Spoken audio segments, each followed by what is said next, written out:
الحمدللہ میں بڑے فخر سے کہتا ہوں کہ میرے پنجاب کی، میرے پاکستان کی بیٹیاں بھی 20 دفعہ ان کا ابا کہے تیری شادی کرنی ہے تو وہ آنکھ نہیں اٹھا پاتی آج بھی۔ یہ تو وہ چند لوگ ہیں جو کہتے ہیں ہم ہائی کلاس ہو گئے، ہمیں نہیں پتا کہ وہ روشن خیال ہو گئے ہیں کہ روغن خیال ہو گئے، پتہ نہیں کدھر چلے گئے۔ ورنہ ہماری بیٹیاں آج بھی جب ان سے ان کا باپ، ان کی ماں بات کرتی ہے تیری شادی کی، تو وہ تو شرم کے ساتھ پچھلے سے پچھلے کمرے میں چھپتی ہیں۔ یہ اللہ نے فضل کیا ہوا ہے اس ملت پر۔ تو عرب کی لڑکی بڑی حیا والی ہوتی تھی، اس سے کوئی بات کرنی پڑتی تھی تو 20 دفعہ بات کی جاتی، پھر بھی وہ عورت چھپتی پھرتی تھی۔ حضرت عائشہ صدیقہ رضی اللہ تعالیٰ عنہ فرمانے لگیں میرے نبی پاک صلی اللہ علیہ وسلم عرب کی کواری لڑکیوں سے بھی زیادہ حیا کرنے والے۔ قاضی اعجاز مالکی نے، شیخ عبدالحق محدث دہلوی نے، دیگر بزرگ جو سیرت نگار گزرے انہوں نے لکھا ہے کہ نبی پاک صلی اللہ علیہ وسلم کے اندر 100 مردوں سے زیادہ طاقت تھی، 100 مردوں سے زیادہ طاقت۔ اب جو بات کہنے لگا ہوں، جو نتیجہ دینے لگا ہوں، اس پر خاص توجہ آپ فرمائیں گے۔ ذرا فکری طور پر، نظریاتی طور پر ایک چیز کو سمجھیے۔ ہم سمجھتے ہیں کہ جوان لڑکا ہے جی جو مرضی کرے، عمر ہے جی۔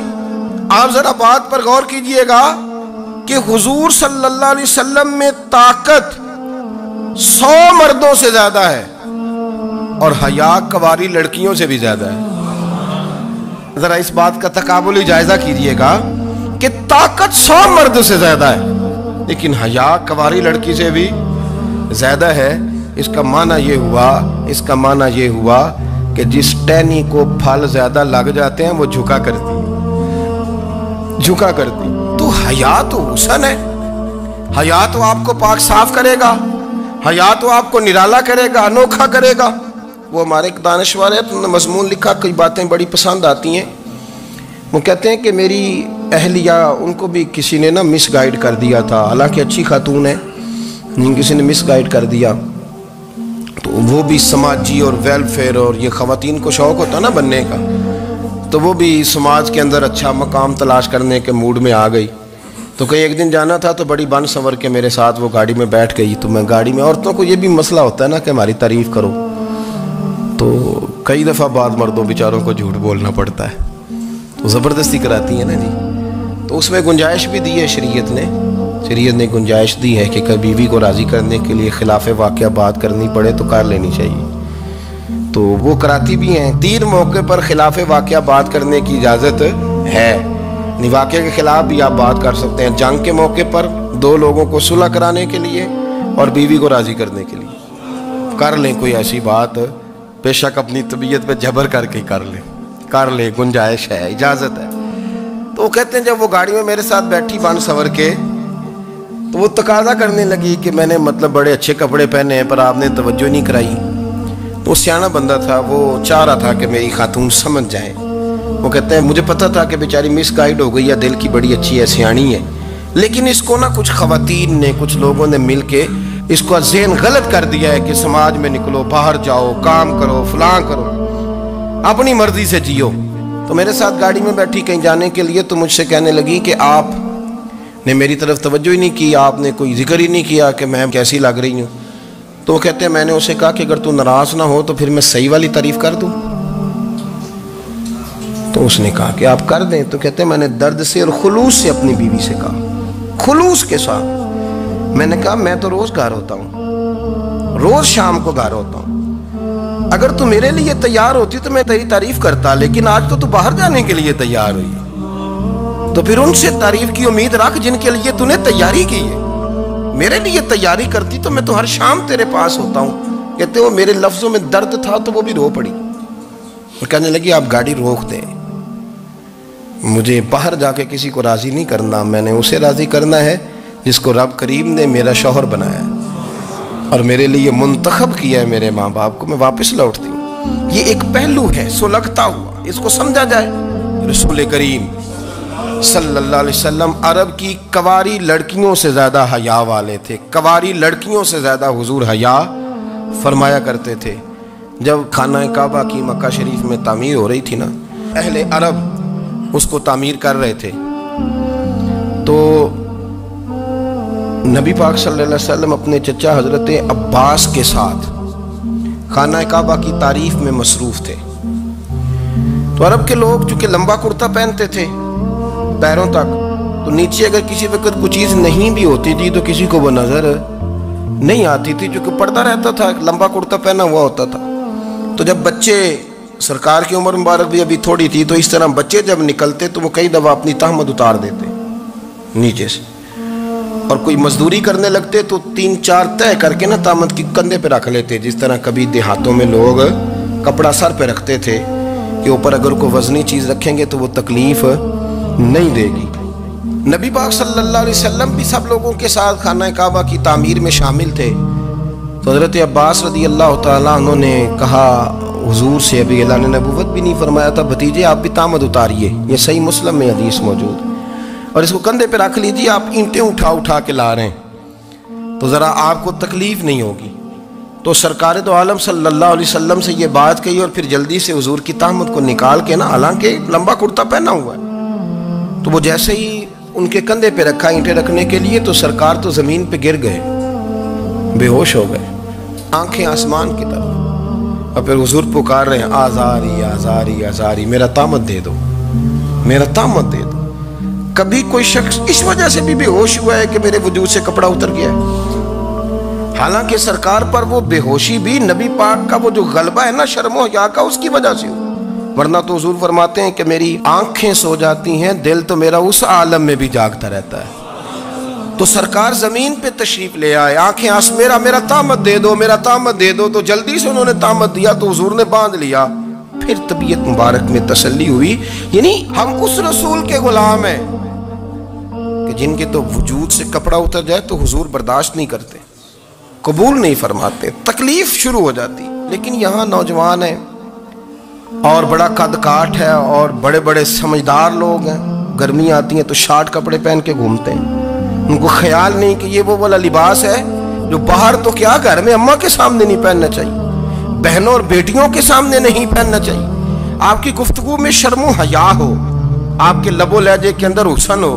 آپ کو پتہ ہے نبی پاک صلی اللہ علیہ وسلم نے فرمایا میری امت میں سب سے زیادہ حیا کرنے والے عثمان غنی ہیں، عثمان غنی سب سے زیادہ حیا کرنے والے۔ آپ فرمایا کرتے تھے جب سے حضور کا چہرہ دیکھا ہے میں نے کبھی اپنی شرمگاہ بھی نہیں دیکھی، میں نے آنکھوں کا وضو نہیں توڑا، اور جب سے حضور کے دست مبارک میں میں نے بیعت کے لیے سیدھا ہاتھ بڑھایا تو پھر سیدھا ہاتھ میں نے کبھی گندگی کو نہیں لگایا۔ حیا تھی۔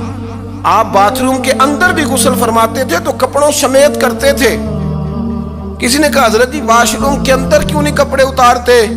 آپ فرمانے لگے باہر بندوں سے حیا کرتا ہوں، اندر جاتا ہوں تو رب سے حیا آنی شروع ہو جاتی، وہ تو دیکھ رہا ہے نا۔ تو میں جو بات آپ کی خدمت میں عرض کرنا چاہتا ہوں اس کو آپ سمجھیے گا میرے عزیز، کہ شرم والا مزاج، گفتگو بھی شرم والی، آنکھیں بھی شرم والی، لباس بھی شرم والا، دوستی یاری بھی شرم والی، بہت ساری ایسی باتیں۔ دیکھیں نا آپ ذرا، میں نے کہا کہ باتوں کو سن کے گزر نہ جایا کریں، اس کی گہرائی پر غور کریں۔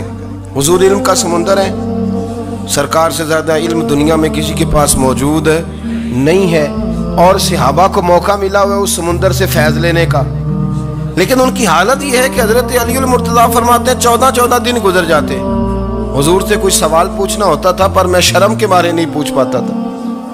14 دن بخاری شریف میں موجود ہے۔ ایک دن نبی پاک صلی اللہ علیہ وسلم نے پوچھا صحابہ سے کہ وہ کون سا درخت ہے جس کے پتے نہیں گرتے، اور وہ درخت اس طرح ہے جس طرح مومن ہوتا ہے، وہ درخت میرے مومن کی طرح بتاؤ۔ حضرت عبداللہ ابن عمر فرماتے مجھے پتا تھا کہ وہ کھجور کا درخت ہے، لیکن چونکہ ابو بکر صدیق بھی بیٹھے ہیں، عمر فاروق بھی بیٹھے ہیں، مولا علی بھی بیٹھے ہیں، عثمان غنی بھی بیٹھے ہیں، اتنے جید لوگ بیٹھے ہیں، تو مجھے حیا آتی تھی کہ میں کیوں جواب دوں۔ کہتے سرکار نے کئی دفعہ پوچھا، لوگوں نے کئی اور درخت بتائے، پر فرمایا تمہارا جواب درست نہیں ہے۔ آپ حیا کے اس پہلو پر غور کریں کہ سوال کا جواب آتا ہے، سوال کا جواب، یعنی مجھے سوال کا جواب آتا اور پھر میں دوں نہ، مجھے بدعزمی نہ ہو جائے گی؟ یہ کیسے ممکن ہے کہ میری رات گزر جائے مجھے پتا بھی تھا اور میں نے بتایا نہیں؟ بہت سارے لوگ آ کے بہت ساری باتیں بتاتے ہیں، بہت ساری باتیں وہ سمجھاتے ہیں، تو ہم غور سے ان کا چہرہ دیکھنے لگ جاتے ہیں، کہتے ہیں یار اس کا تو دعویٰ تھا کہ میں سمجھنے آتا ہوں، تو یہ تو ہمیں سمجھا رہا ہے، چلو الحمدللہ ہم سمجھنے کو تیار ہیں۔ لیکن میرے عزیز پتہ بھی ہے جواب کا، علم بھی ہے، لیکن فرماتے ہیں میری حیا نے مجھے اجازت نہ دی کہ میں جواب دوں۔ آپ فرماتے ہیں پھر حضور سے صحابہ نے عرض کی کہ یا رسول اللہ آپ ہی بتا دیں وہ درخت کون سا ہے، تو حضور نے فرمایا بھئی وہ کھجور کا درخت ہے۔ تو آپ فرماتے ہیں میں دل ہی دل میں کہہ رہا تھا کہ الحمدللہ میرا جواب درست ہے، حالانکہ میں نے جواب دیا ہی نہیں۔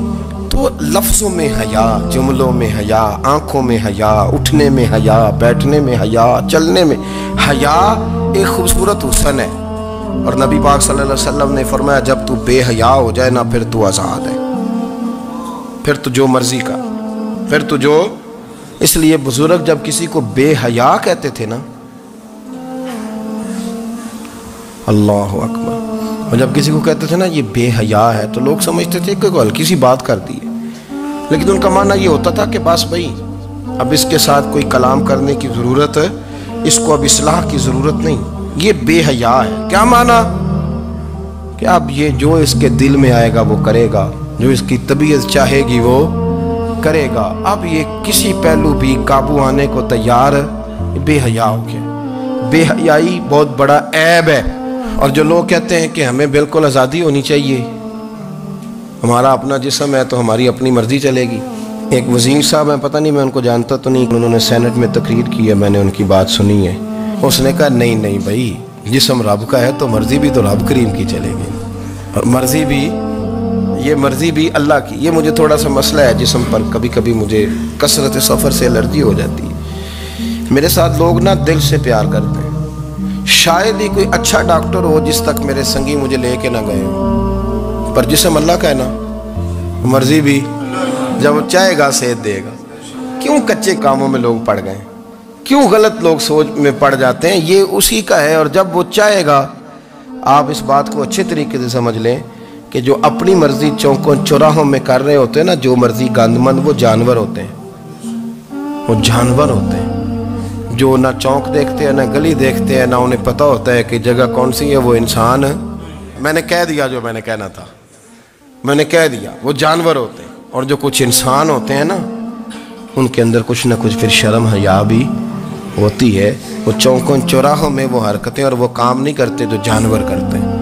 ان کے لیے بڑے پردے ہوتے ہیں، ان کے لیے بڑی باتیں ہوتی ہیں، ان کے لیے بڑا کچھ ہوتا ہے۔ جو بالکل آزاد ہو جائے، کوئی پتہ نہ ہو کس وقت کیا کہنا ہے کیا کرنا ہے، تو پھر وہ دائرہ انسانیت سے خارج ہو جاتا ہے۔ ہم آپ کو کیا دعوت دیں؟ آپ تو وہ باتیں کر رہے ہیں جو اسلام کا انسانیت کے حق میں بھی ٹھیک نہیں۔ آپ تو وہ والی باتیں کر رہے ہیں جن کا انسانیت بھی تقاضا نہیں کرتی کہ یہ باتیں ہونی چاہیے۔ لیکن ایک بات، میں تو جذباتی نہیں ہوتا، میں بڑے غور سے چیزوں کو دیکھتا ہوں، سنتا ہوں، اور نہ میں ان موسمی مینڈکوں کی۔ وہ مجھے راحت ایک صاحب کہنے لگے جی بڑے بڑے مولوی ایک بندے کے ساتھ بیٹھے ہوئے ہوتے تھے اور وہ روزے میں بڑے بڑے درس دیتا تھا، تو وہ بھی فلانی حرکتیں کر رہا ہے۔ تو میں نے کہا ہم نے تو پرانا کہا تھا کہ موسمی مینڈک ہے، تو پرانے کہہ رہے ہیں کہ اداکار ہے، تو وہ جہاں کاسٹ کریں گے وہاں وہ اداکاری کرے گا۔ آپ کسی مذہبی جگہ کر لیں تو وہاں کر لے گا، کہیں اور جگہ کریں گے تو ہم تو پرانا کہہ رہے ہیں۔ تو کسی کو کبھی سمجھ آتی ہے تو کسی کو کبھی اور جگہ جا کے سمجھ آتی ہے۔ ہم ان لوگوں سے پریشان نہیں ہوتے، کیوں؟ سن لیں، کوئی مایوسی نہیں، ان کے اندر جتنا زور ہے وہ لگائیں۔ یہ ملک بنا ہے رسول اللہ کے نام پہ، یہ اللہ نے تحفہ دیا ہے امت مسلمہ کو، یہ نبی پاک کے نام پہ بنا ہے، تو یہاں جھنڈا بھی وہی والا بلند ہونا ہے جو مدینے والے رسول کا جھنڈا ہے، اور یہاں وہی کام چلے گا جو نبی پاک نے بیان فرمایا۔ تو اس طرح کئی لوگ آتے ہیں، وہ شور شار کرتے ہیں، چلے جاتے ہیں۔ اتنے نہ پریشان ہوا کریں، بہت سارے لوگ تو بیچارے اس قابل بھی نہیں ہے کہ ان کا نام لیا جائے، مطلب اتنا ہم ان کو اہمیت دے دیں، ان کا ذکر کریں، ان کا نام لیں، ان کی بات کریں، وہ بیچارے اس قابل ہی نہیں ہے، مطلب سٹیٹس ہی نہیں ہے ہمارا۔ اتنے فارغ ہیں ہم کہ اب جو بندہ آئے گا کہانی چھیڑے گا تو ہم چھیڑ جائیں گے۔ اور بھائی اللہ کا فضل ہے الحمدللہ تعالی، لوگوں نے بڑا شور کیا اور بڑے زمانے سے دنیا شور کر رہی ہے، پر اللہ کے گھر مسجدیں بھری ہوئی ہیں، مسجدیں بھری ہوئی ہیں۔ ہماری بیٹیاں پردے کرتی ہیں، پردے کو پسند کرتی ہیں، وہ حجاب میں رہتی ہیں، وہ سمجھتی ہیں کہ ہمارا اصل حسن کیا ہے۔ تو یہ پراپوگنڈا پرانا چلا آ رہا ہے، اس کا اللہ کے فضل سے امت مسلمہ پہ نہ کبھی اثر ہوا ہے اور نہ کبھی ہوگا انشاءاللہ۔ اللہ تعالی ہمیں حق پر استقامت عطا فرمائے۔